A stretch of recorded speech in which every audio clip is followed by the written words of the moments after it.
Voici 60 secondes expat. Préparé et présenté par Eva Savario. Le temps.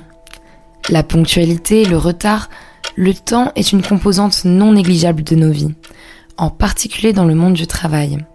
Si quelques milieux professionnels autorisent une certaine flexibilité au niveau des horaires, d'autres garantissent un cadre strict. Les Allemands sont toujours à l'heure, tandis qu'au Ghana, le retard est presque de mise. Nombreux sont ceux qui ont été surpris, en arrivant dans un nouveau pays, de constater les codes et bonnes pratiques à adopter. En ce qui concerne le rapport au temps, 2 grands modèles ont été relevés par Edward T. Hall dans son ouvrage « Catégorie de temps et relativité culturelle ».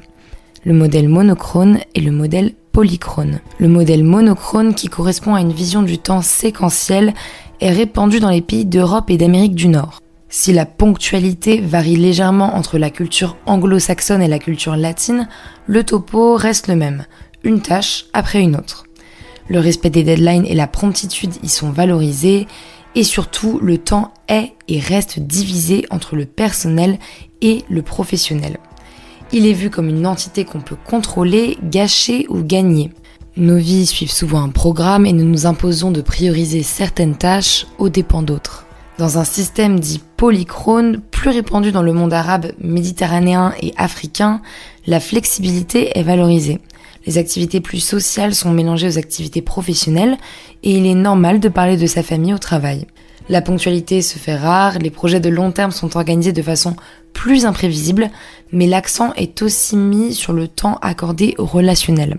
S'il n'y a pas de meilleur système tant le rapport au rendement répond à différentes idéologies, il y a évidemment des extrêmes. L'Express les avait ainsi classés.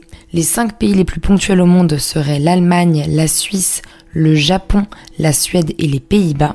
Les 5 pays les moins ponctuels seraient eux l'Arabie Saoudite, l'Inde, le Nigeria, le Kenya et la Chine.